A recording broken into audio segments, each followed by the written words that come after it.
lugar onde Deus habita, refúgio do seu amor. Ali sua graça é bendita, família.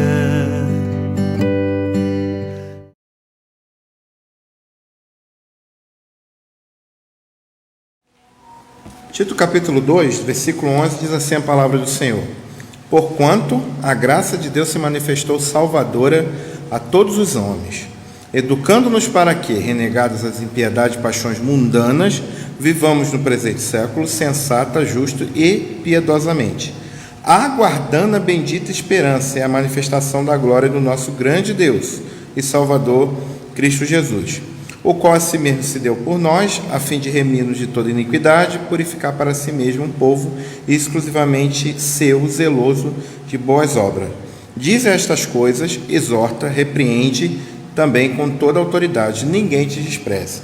Paulo, a falar com Tito, que era o pastor organizador das igrejas ali na região de Creta, na ilha grega de Creta.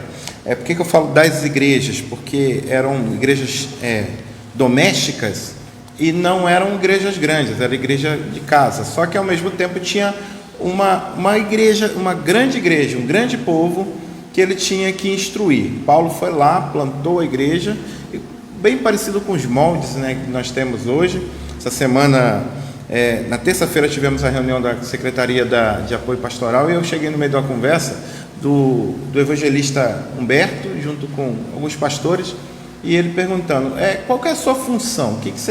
Qual tipo de trabalho você está fazendo? Ele falou, olha, eu estou organizando uma congregação, a fim de que essa congregação se torne uma igreja, e aí quando organizar, eu não sou pastor, eu vou para uma outra congregação para poder fazer o mesmo trabalho em outra congregação, ou em alguma congregação que o presbitério plantar, né? E esse trabalho é um trabalho antigo, da época de Paulo. Paulo era quem plantava, e agora ele está com Timóteo na região de Éfeso e está com Tito lá em Creta. E aí, aqui para Tito, ele começa a sua carta, a sua orientação para Tito, e ele lembra de uma coisa muito importante. Ele fala que Tito deve exortar o povo a se lembrar que a graça de Deus se manifestou por nós. Depois ele fala que a graça vem nos educando a vivermos para a glória de Deus nesse mundo. Aí vem o versículo 13, aguardando a bendita esperança da manifestação da glória do nosso grande Deus. Então, Paulo está falando, olha, nós vivemos nesse mundo, mas o nosso foco é na eternidade. Nós vivemos aqui, mas nós olhamos para o futuro. Por isso que eu achei importante nós começarmos esse assunto aqui hoje. A minha forma de tratar a doutrina, né, teologia, os irmãos já devem ter percebido.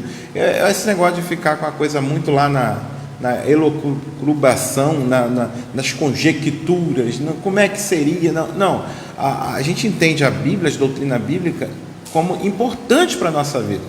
Então a primeira pergunta é, por que nós vamos estudar essa doutrina das últimas coisas? Por que nós vamos estudar a escatologia? Para nossa curiosidade? Para a gente saber o futuro? Não, é para a gente reforçar cada vez mais a nossa esperança, e que o texto bíblico chama de bendita esperança da manifestação da glória do nosso grande Deus e Salvador, Cristo Jesus. A gente precisa cada vez mais estimular o nosso desejo de ver essas coisas acontecer. E a Bíblia foi escrita para trazer esse entendimento a nós a respeito do que vai acontecer. Por exemplo, em especial Apocalipse, o povo estava em sofrimento, e aí Deus chama o apóstolo João e fala, quero que você escreva o que vai acontecer nos últimos dias. E a ideia era mostrar que Jesus Cristo iria triunfar sobre todas as coisas. Com isso a igreja seria abençoada, porque a igreja é o povo da nova aliança, é o povo de propriedade exclusiva desse Jesus Cristo que é vencedor. Então é sobre essa perspectiva que nós vamos debruçar sobre as Escrituras nessas próximas 5 semanas e estudar esse assunto tão importante para a nossa fé. Qual é o meu objetivo hoje? Apresentar uma visão bíblica e reformada sobre o assunto de escatologia. Por que é necessário apresentar uma visão bíblica reformada? Porque aquilo que é mais comum, mais popular no nosso país, não tem nada a ver com as nossas doutrinas. Nada a ver. Os irmãos vão perceber isso no decorrer dos nossos estudos. Segundo, identificar os principais eventos do fim dos tempos, segundo a teologia que nós professamos aqui na nossa igreja. Terceiro, demonstrar que a escatologia reformada é prática, é para a nossa vida, para o nosso dia a dia, e ela tem o cunho de consolar os nossos corações diante das lutas que nós enfrentamos nesse mundo. E por último, refutar interpretações equivocadas e sensacionalistas sobre o fim dos tempos. Nosso estudo vai jogar por terra muitas ideias que estão aí que só servem para causar medo nas pessoas ou criar escravidão na mente das pessoas, tá bom? Então eu quero começar definindo com os irmãos o que é esse termo esquisito, né? Escatologia, tá? Essa palavra, ela é dividida por duas palavras. Escatom, sim, escatom, tá? Que quer dizer último, e logia, lembra da palavra logos? Logia, que é estudo, conhecimento, para nós vai vir como estudo. Então nós vamos estudar aquilo que está para acontecer por último, ou a doutrina das últimas coisas. O que pega, quais são os assuntos que essa doutrina vai trabalhar e o que nós vamos focar nesse mês e pouquinho aqui na nossa igreja? A segunda vinda de Cristo, a ressurreição dos mortos, o juízo final, o estado eterno, céu e inferno e a consumação do reino de Deus. Nós vamos trabalhar sobre essa perspectiva, tá? Quais são os princípios fundamentais para que esse estudo seja um estudo de acordo com as doutrinas que nós professamos? Em primeiro lugar, Cristo deve ser o centro de um estudo das últimas coisas. Se tirar Jesus, vai virar qualquer outra coisa. Porque a gente tem uma escatologia que foca em Israel é o centro. Tem escatologia que foca sobre as dispersações de acordo com as ideias entre Deus e os seres humanos. Nós não. Nós vamos focar o nosso estudo em Jesus, tá bom? Por aí você já começa a pensar que a coisa é diferente. Jesus, a gente vai ver o que vai acontecer, qual é o final da consumação de toda redenção que foi escrita por Deus, Pai, Filho e Espírito Santo antes da fundação do mundo no pacto da redenção, tá? Então nós vamos desenvolver isso, tá? E entender que tudo vai desembocar na pessoa de Cristo. A escatologia não é sobre esquemas, cronogramas, não é isso. A escatologia que nós vamos estudar é sobre Cristo como juiz, salvador e rei, tá bom? Então já começa por aí. O assunto é Jesus, e nós vemos o que Jesus vai fazer no final de todas as coisas. Tem um conceito bem importante para nós, que os irmãos vão perceber sempre aparecer. Esse conceito aqui. O já e o ainda não. Muitas vezes, o já e o ainda não vão aparecer juntos. Por exemplo, deixa eu fazer uma pergunta para vocês. Vocês são salvos? Sim ou não? Sim. Vocês estão sendo salvos?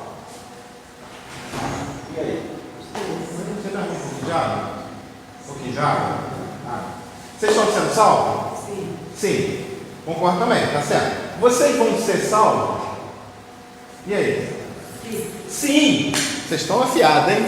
Deixa eu falar para vocês por quê. A salvação, ela começa aqui e ela vai desembocar aqui.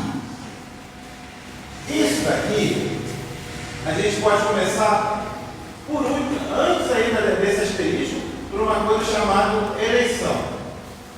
Deus nos elegeu antes da fundação do mundo, e aquele número de, como diz a nossa confissão de fé, dos eleitos de Deus é tão certo que não tem como acrescentar nem diminuir. Quantos são os eleitos de Deus?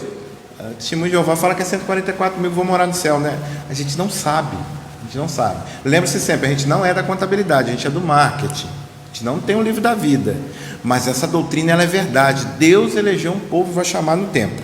Depois, nós temos algumas etapas aqui da salvação. Nós temos o chamado eficaz, nós temos a regeneração, nós temos a justificação. Tudo isso vai acontecer por aqui. E a maior parte da etapa da nossa salvação é uma coisa que eu sempre falo com vocês, que foi tema do nosso retiro, que é a santificação. Correto? Santificação. E a última etapa da salvação vai ser a glorificação.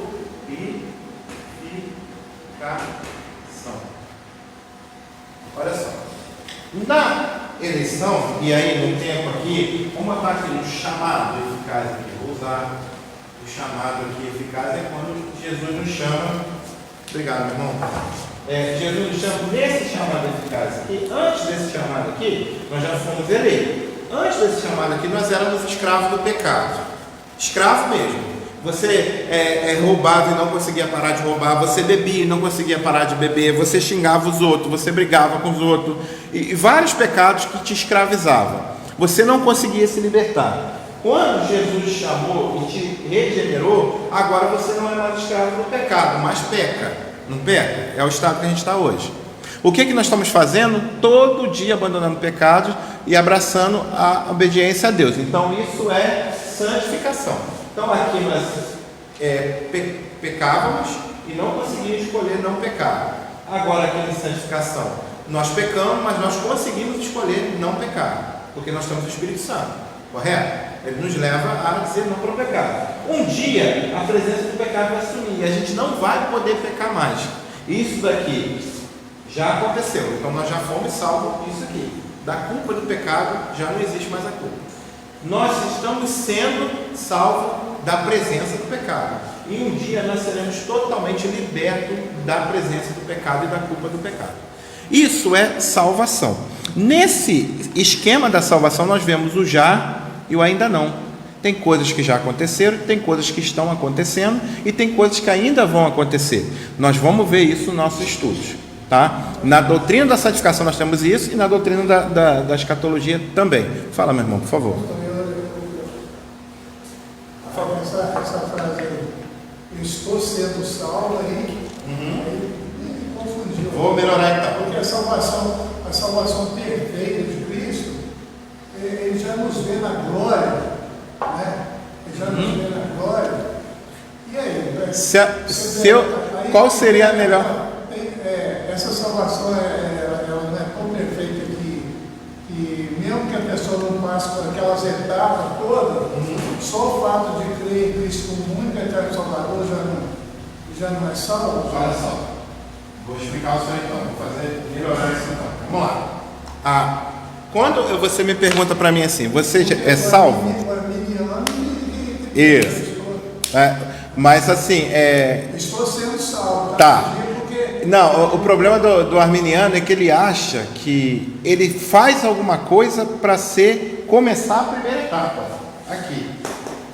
O problema é que essa etapa da salvação aqui, que Deus nos chamou para participar. Eu tenho que dizer não para o pecado.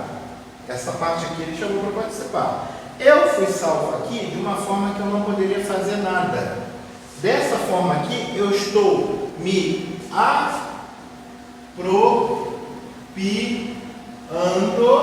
dessa salvação perfeita que Deus já proveu para mim antes da fundação do mundo. Então, os irmãos pentecostais têm um termo bem legal: tomar posse. Já viu isso? Já viu isso, tomar posse? O que é? Você tem uma herança, vou usar uma ilustração. Você tem uma herança que você descobriu agora que você é o herdeiro. O seu Júlio descobriu que ele é herdeiro do Tancredo Neves, né? E aí tem uma fazenda lá em Minas Gerais, lá. Você tem que ir lá tomar posse daquilo. É teu, ao mesmo tempo não é, porque você ainda não foi lá ensinar as escrituras. Tá? Então, Deus ele nos convida a participar dessa etapa da salvação. Então, todos os dias nós estamos nos apropriando. Por isso que eu estou sendo salvo. Eu estou abraçando a salvação. Não é que eu estou fazendo algo para eu ser salvo. Jesus já fez. Só que ao mesmo tempo ele decretou, e aí vem a doutrina dos decretos.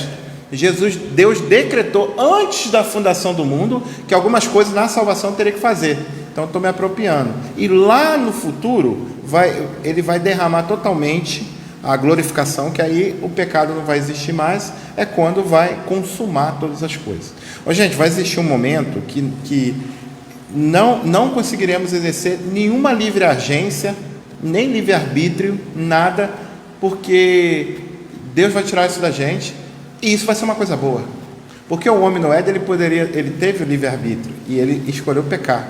No novo céu e nova terra a gente não vai ter isso. Isso vai ser uma coisa boa, porque a gente não vai pecar mais. Semelhante a Jesus, nós estamos caminhando para lá, a figura do varão perfeito, Jesus Cristo, e não iremos pecar mais. É por isso que eu falo com os irmãos que nós estamos sendo salvos e nós já somos salvos. Ficou melhor? Ficou melhor? Somos salvos, estamos sendo salvos e seremos salvos. Ninguém tira a nossa salvação da mão de Jesus. Ainda tem muita coisa para nós fazermos. Ele nos chama a concorrer ou não é uma ajuda, é uma espécie de algumas tarefas que ele nos deu para a gente fazer por decreto, não porque ele cruzou os braços. Então a teologia chama isso de concursos. É uma espécie de você estar trabalhando a salvação de uma forma que Deus fez e que o próprio Espírito Santo te potencializa. Você não está sozinho nesse trabalho. Ao mesmo tempo, lá no futuro tem algo que o próprio Deus já preparou para nós, que é esse desaparecer do pecado da nossa natureza, onde nós seremos totalmente santos e não teremos mais possibilidade de pecar. E essa é a ideia do já e do ainda não. Coisas já aconteceram, coisas estão acontecendo e coisas ainda irão acontecer. Isso também vai aparecer nos nossos estudos, tá? Outra coisa, a gente precisa olhar a Bíblia e enxergar esses conceitos de forma clara e simples. Não tem como a gente fazer malabarismo, não dá como organizar um sistema. Não, a gente precisa enxergar isso nas Escrituras de forma clara e simples. E a escatologia reformada, ela evita esse sensacionalismo e especulação. Como é que vai ser quando Jesus voltar, e aí vai vir quantos anjos na carruagem, umas coisas assim, que de vez em quando a gente escuta os negócios. Eu falo, gente, a Bíblia não tocou nesse assunto. A gente só vai falar naquilo que a Bíblia falou. Pode ter irmãos piedosos que têm uma interpretação diferente da nossa. Pode ter, mas que seja de algo que está na Bíblia. O problema é quando o camarada começa a inventar uns troços que não está na Bíblia e começa a criar um negócio. Não, vai ter. E a gente tem a nossa posição. Aí uma vez um amigo me perguntou assim: e se você chegar no céu, você perceber que a tua posição escatológica era errada e a minha é certa? Eu olhei para ele e falei assim: rapaz, eu vou estar no céu, vou estar ligando para esse negócio? Eu estou no céu. Só que hoje aqui eu tenho que ter convicção, senão eu não saio nem de casa. A minha convicção é essa. Se chegar lá, Deus me provar, porque tem coisas que não são totalmente claras na Bíblia. Agora, o que nós vamos trabalhar nesses estudos são aqueles que são claros, aquilo que a Bíblia está falando e como nós entendemos por meio dos nossos símbolos de fé, tá bom? O que nós vamos trabalhar também a respeito da unidade do povo de Deus, tá? Uma das coisas que nós vamos rejeitar aqui, e uma das coisas que a teologia reformada rejeita, é aquela ideia do arrebatamento secreto. Vocês já ouviram isso, né? É muito famosa no nosso tempo, aquela ideia que Jesus vai vir, vai arrebatar um povo. Já viu aquela história que vai ficar a aliança, a roupa da pessoa ali, quando tocar a trombeta? Tem um monte de filme aí que aparece essas coisas, né? Aí aquelas pessoas vão sumir, vai ter um tempo que o Espírito Santo não vai estar na terra, e aí vai ter gente que vai se converter, e depois Jesus vai voltar de novo e buscar aqueles que se converteram depois do arrebatamento. A pergunta é: quem converte um homem do pecado, da justiça e do juízo? Não é o Espírito Santo? Como é que o ser humano vai se converter quando não tiver Espírito Santo? É uns buracos aí que, se a gente for entrar em detalhe, a gente fica aqui semanas, mas nós vamos colocar a ideia que a Bíblia coloca, aquilo que nós professamos nos nossos símbolos de fé. Por exemplo, o pessoal separa os judeus dos gentios, fala que Deus tem um plano para Israel e Deus tem outro plano para a igreja. Nós acreditamos no progresso da revelação e na continuidade das alianças. O que eu quero dizer com isso? Quando Jesus, na última ceia, na primeira ceia, né? Na última Páscoa, Jesus levantou o cálice e ele disse: esse é o meu sangue, o sangue da nova aliança que é derramada em favor de vós. A palavra que ele usa ali no texto grego não é de uma aliança inédita, é de uma aliança renovada. Ele está dizendo que a aliança que foi feita com Moisés, com Abraão, com Isaac, Jacó, é a mesma aliança que Jesus está fazendo agora com a igreja, o seu povo, o povo da aliança, tá? Essa nova aliança não é uma aliança inédita, é uma aliança renovada, porque agora o mediador da aliança é Cristo, não é mais Moisés, não é mais Adão. Adão falhou, Adão errou, e só existe um mediador entre Deus e os homens, Jesus Cristo, tá? Então essa aliança hoje é a mesma do Antigo Testamento. Então, Israel era um protótipo da igreja. Hoje a igreja é a expansão do Israel. Antes, Deus atraía as pessoas para dentro de Israel. Hoje Deus está enviando a igreja para junto dos eleitos. Sabe? Trocou-se os modos, mas teve uma continuidade do plano de Deus. Ou vocês acham que Deus planejou salvar os judeus, aí os judeus não quiseram Jesus, o plano B é salvar os brasileiros, vamos salvar o pessoal lá da Califórnia agora, porque falhou meu plano? Não, aí o plano de Deus seria falho. Mas você já vê desde a história de Israel, Deus salvando gente igual Tamar, igual Raabe, igual Ruth, pessoas que eram de fora do povo da aliança, e Deus está salvando essa turma, né? Pessoas indignas, fora do povo pagão, e Deus está salvando. Nós vamos então entender essa continuidade, tá?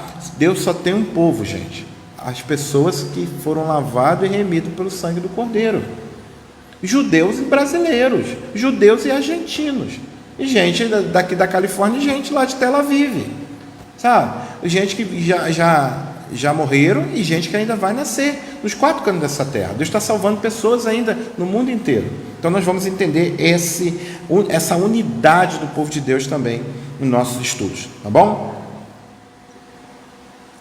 Quais são os principais eventos que o nosso estudo vai pegar? Primeiro, a morte, a segunda vinda de Cristo, a ressurreição geral, o juízo final e o estado eterno. Esses são assuntos que nós vamos trabalhar, tá? Por exemplo, quando se fala de morte, o que nós entendemos por morte?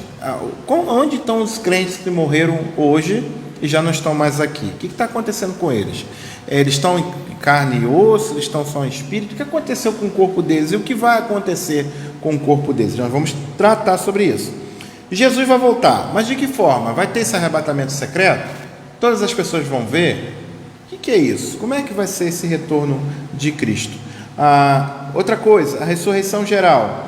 Quem vai ressuscitar? Os que creram em Jesus ou todo mundo?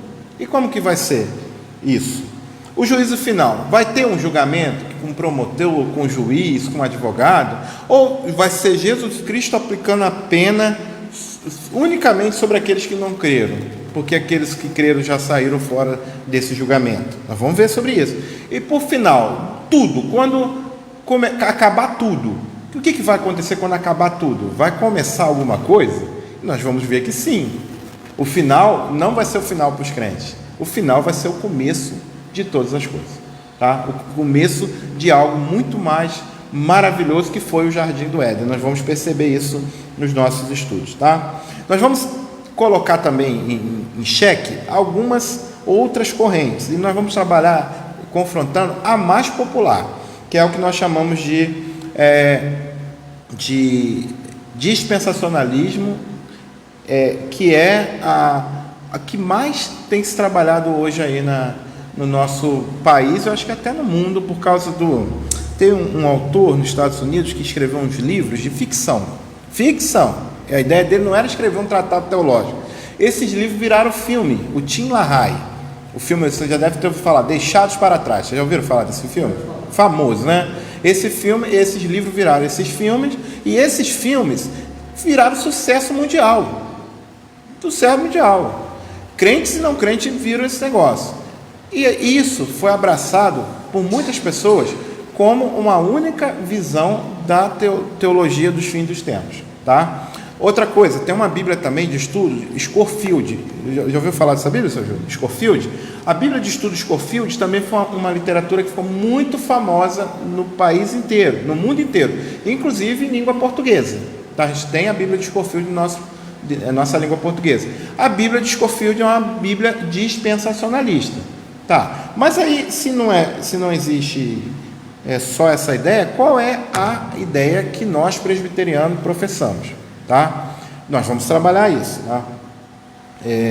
Por exemplo, nós professamos uma ideia que o termo não é o melhor termo não, mas é o termo que já está consagrado na história.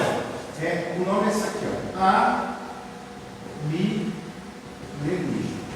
Por que esse termo não é o melhor? Porque esse prefixo aqui,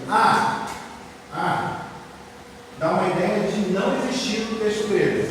E a ideia do milenismo é aquele período de 1000 anos que o Apocalipse coloca lá no capítulo 20. Quer ver? Abra para mim aí o capítulo 20 de Apocalipse. Vamos lá. A gente colocar aqui. Alguém lê para mim do 1 ao 6. Apocalipse do 1 ao 6. Apocalipse 20, do versículo 1 ao versículo 6. Então vi descer do céu um anjo, Sim. tinha na mão a chave do abismo, uma grande corrente. Ele segurou o dragão, a antiga serpente, que é o diabo, Satanás, e o prendeu por 1000 anos. Lançou no abismo, fechou e pôs selo sobre ele, para que não mais esmagasse as nações, até se completarem os 1000 anos. Depois disso é necessário que ele seja solto pouco tempo. Só isso? Tá, até aí tá bom. Até o 3. Tá ótimo. Então, quando a gente fala de milênio, a gente está falando sobre esse texto.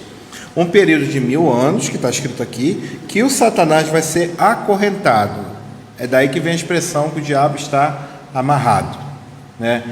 Engraçado que quem mais usa essa expressão que está amarrado são pessoas que não acreditam que o diabo está amarrado nesse momento. A ideia então do milênio tem algumas vertentes. Tem a vertente, aqui eu tenho um milênio aqui. O milênio está aqui. Quem acredita que essas coisas vão acontecer antes desses 1000 anos é chamado de pré-milenista.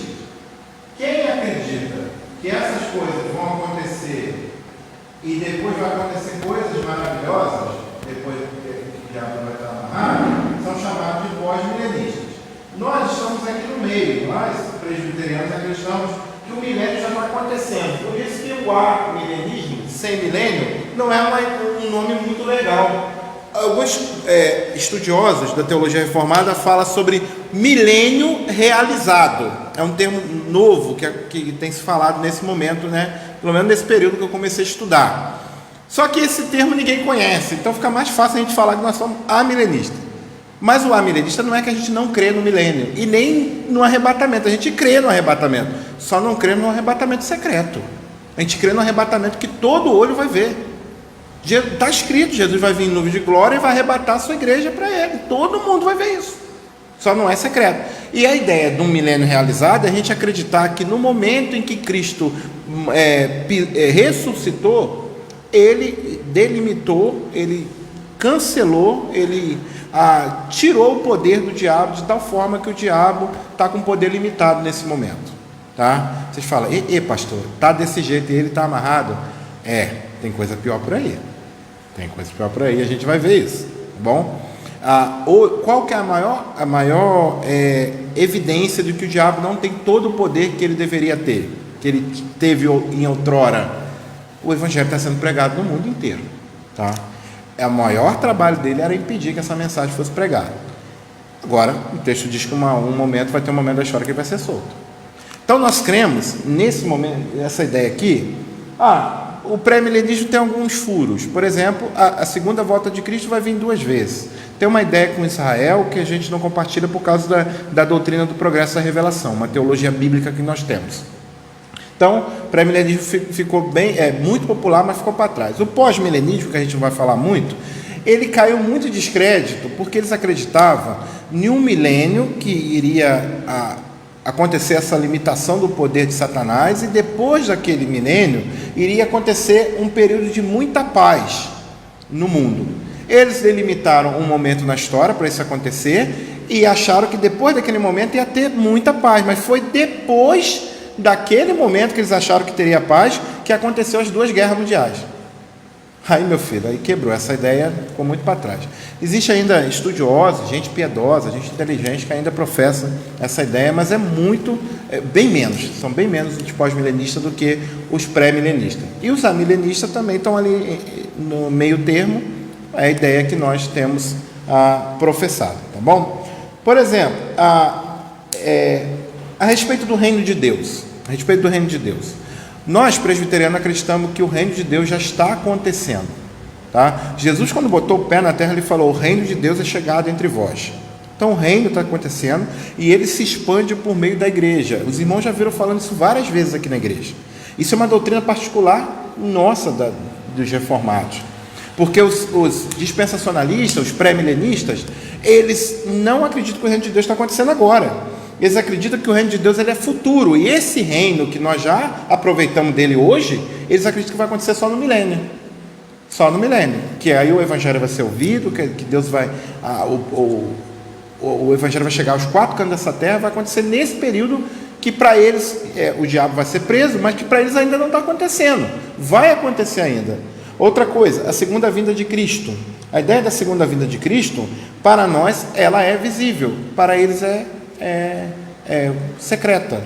Ela é secreta e vem em 2 fases.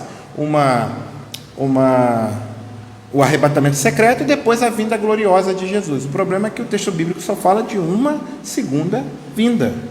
Não tem como Jesus vir pela segunda vez 2 vezes. Aí seria 3 vezes, né? Está esquisito esse negócio, né? Então nós vamos ver essas incoerências. O milênio, para nós, é simbólico no sentido da forma que nós interpretamos o Apocalipse. Apocalipse capítulo 1, por exemplo.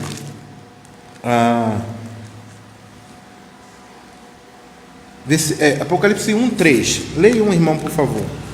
Apocalipse 1, 3. 1, 3. Bem-aventurados aqueles que leem e aqueles que ouvem a palavra da profecia, guardam as coisas nelas escritas, pois o tempo está próximo. Então, Apocalipse é uma profecia, é isso que o texto está falando. O que é uma profecia? É uma linguagem, é um gênero literário diferente de uma narrativa.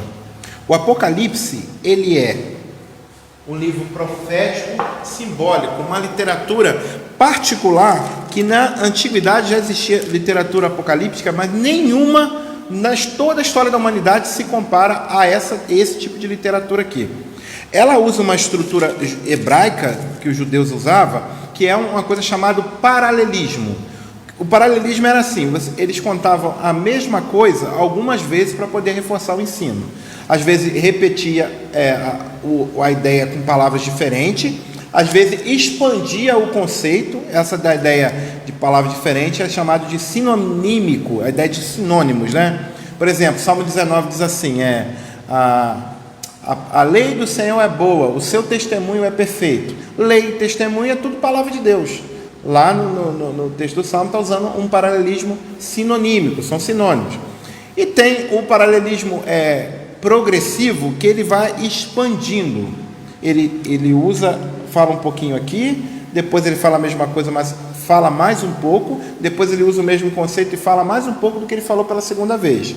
No Apocalipse a gente tem uma coisa chamada de paralelismo progressivo. Cada momento que ele vai falando, ele vai crescendo, e climáticos, até chegar no ápice, que vai ser novo céu e nova terra. O Apocalipse, ele faz isso daqui. Ó. Deixa eu apagar aqui para ganhar espaço. Faz isso aqui.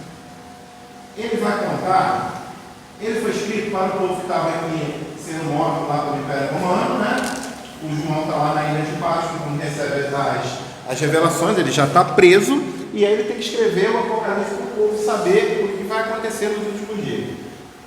Ele faz isso aqui: Jesus manda João escrever sobre o retorno dele. Aí João escreve, fecha uma parte.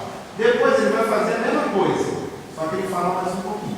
Depois ele vai fazer a mesma coisa, ele vai fazer mais um pouquinho, tá vendo? Ele está progredindo e ele está indo para outro lugar. Isso vai acontecer 7 vezes, até chegar no texto do novo céu e nova terra.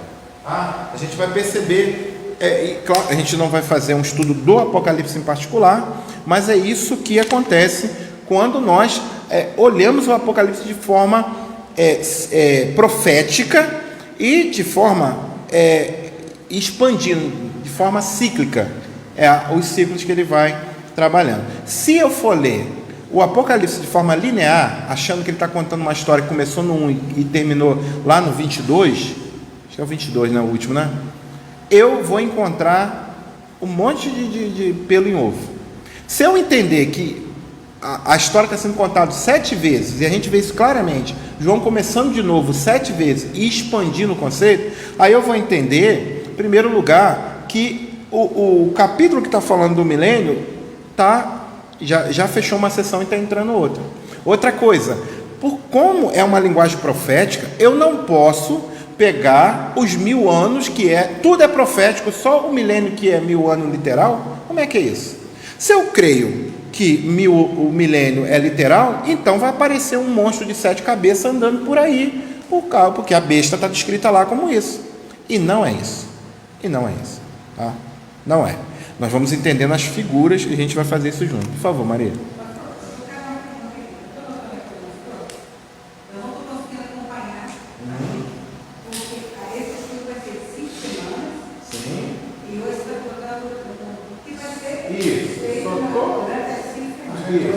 Eu só estou introduzindo a ideia. Semana que vem nós vamos entrar no primeiro assunto, tá? Estou colocando a ideia. Joia, não. Outra coisa, eu vou, assim que eu tiver aqui, esse material que eu estou aqui, eu vou disponibilizar lá no grupo para vocês também acompanharem, tá? Lá vou botar em PDF lá, tá bom? Se alguém precisar que imprima alguma folha dos estudos, vocês me falam que a gente também providencia, tá bom? Essa ideia. E a gente vai olhar o Apocalipse dessa forma. Só Apocalipse que a gente vai ler? Não, Mateus tem texto escatológico. Lá em Mateus 24, por exemplo, Jesus está falando coisas que vão acontecer daquele jeito que ele está falando. Aí lá é do jeito que ele está falando. Por quê? Porque o Evangelho é uma narrativa. O Evangelho tem trechos ali que Jesus falou que ia acontecer daquele jeito. E a gente vai ter que entender o que Jesus quis dizer com aquilo, tá? Nós vamos trabalhar dessa forma, tá bom? Outra coisa, já falei de Israel. E do Apocalipse nós vamos trabalhar desse jeito, tá? Então aqui, eu quero pensar umas aplicações logo nessa introdução com a gente. Por que é importante nós pensarmos no texto de Apocalipse? Primeiro, para nós vivermos em vigilância e em santidade. Abra um irmão, por favor, 2 de Pedro 3, nós vamos fazer a leitura do 11 ao 14. 2 de Pedro 3, do 11 ao 14.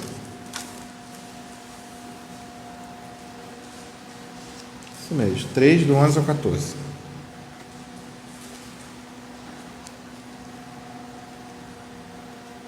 Fechou? Pode ler, por favor.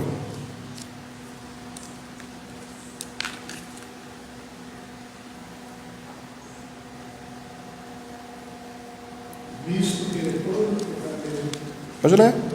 Pode. Visto que todas essas coisas hão de ser assim desfeitas, deveis ser tais como os que vivem em santo procedimento e piedade, esperando e apressando a vinda do dia de Deus, por causa do qual os céus incendiados serão desfeitos e os elementos abrasados se derreterão. Nós, porém, segundo a sua promessa, esperamos novos céus e nova terra, nos quais habita a justiça. 14.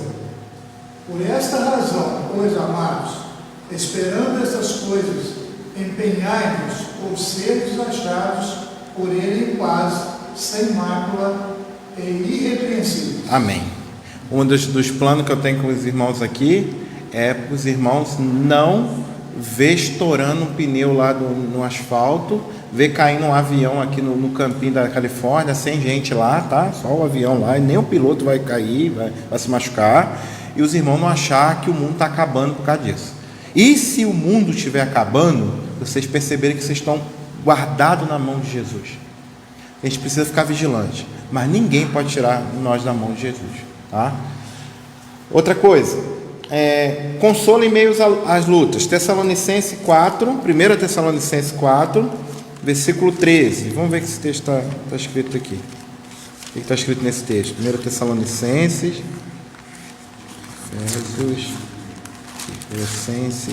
Tessalonicenses. 1 Tessalonicenses 4, 13 ao 18. Vou ler aqui.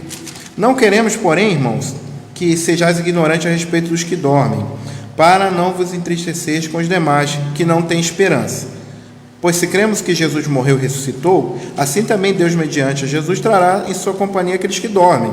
Ora, ainda vós declaramos por palavra do Senhor isto: nós, os vivos, que ficamos até a vinda do Senhor, de modo algum precederemos que dorme, porquanto o Senhor mesmo, dada a palavra de ordem, ouvido a voz de arcanjo e ressoada a trombeta de Deus, descerá dos céus, os mortos em Cristo ressuscitarão primeiro, depois nós, os vivos, que ficamos, seremos arrebatados juntamente com ele. Está vendo o arrebatamento aí? Entre as nuvens para o encontro com o Senhor nos ares, e assim estaremos para sempre com o Senhor. Consolai, pois, uns aos outros com estas palavras. Nosso estudo vai nos dar entendimento, vai nos dar sabedoria, conhecimento de consolar as pessoas e consolar o nosso próprio coração a respeito daqueles que morreram em Cristo. Tá? Nós sempre vamos reforçar, e é esse estudo que a gente faz para poder aprender essas coisas. Confiança na soberania de Deus. Apocalipse 6:10. Vamos lá no último livro da Bíblia. Apocalipse 6:10 diz assim, 6:10. Clamaram em grande voz, dizendo: até quando, ó soberano Senhor, santo e verdadeiro, não julgas nem vingas o nosso sangue que habita sobre a terra? Então cada um deles foi dado uma vestidura branca, e lhe disseram que repousasse ainda por um pouco tempo, até que se completasse o número dos seus conservos e seus irmãos que iam ser mortos como igualmente eles foram. Esse texto aqui nos ajuda a entender que algumas coisas não aconteceram ainda, porque Deus ainda tem o seu plano acontecendo, sabe? Por quê? Por que ainda Deus, aqueles irmãos que morreram à espada, tem crentes ainda morrendo até hoje no decorrer do mundo, sendo perseguida, a igreja, tem uma igreja perseguida? Por que Deus não botou ordem nisso tudo? Uma hora isso vai acontecer, é no tempo dele. Nós podemos esperar na confiança na soberania dele. Nós vamos também reforçar esse conceito nos nossos estudos. E por último, a evangelização urgente. Mateus 24:14, vamos lá, Mateus 24:14. 24:14 diz assim,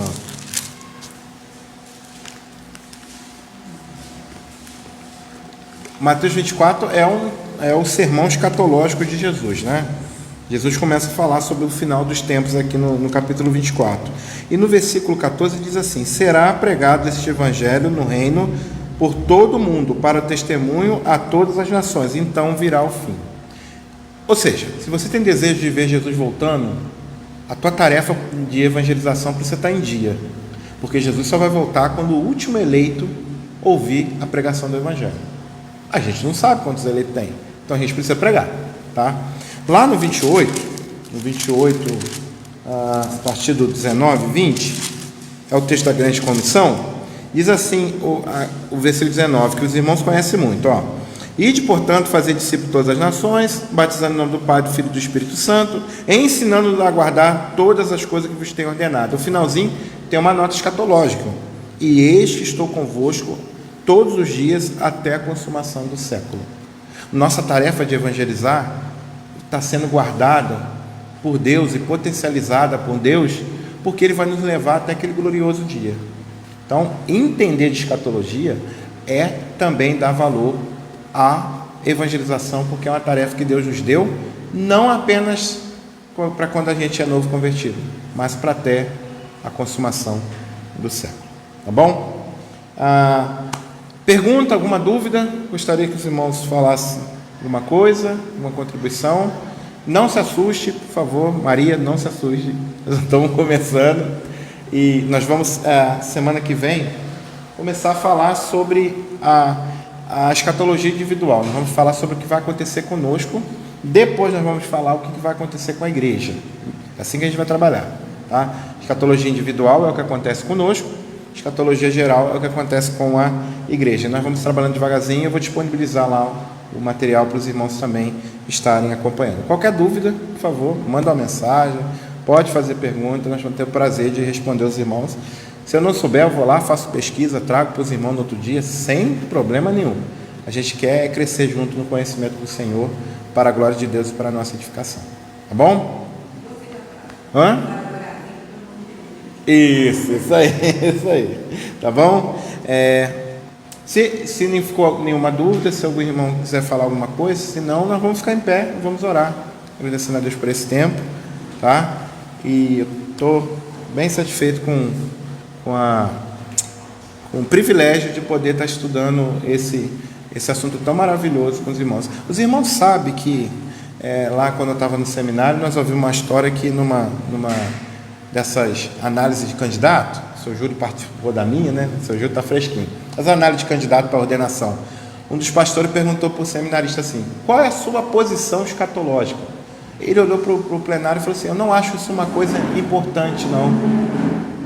Aí o pastor falou assim: ué, mas isso tem a ver com a consolação da igreja, tudo isso que a gente falou aqui, com o conhecimento do retorno de Jesus, com o consolo daqueles que perderam seu ente querido. Como que você não acha isso importante?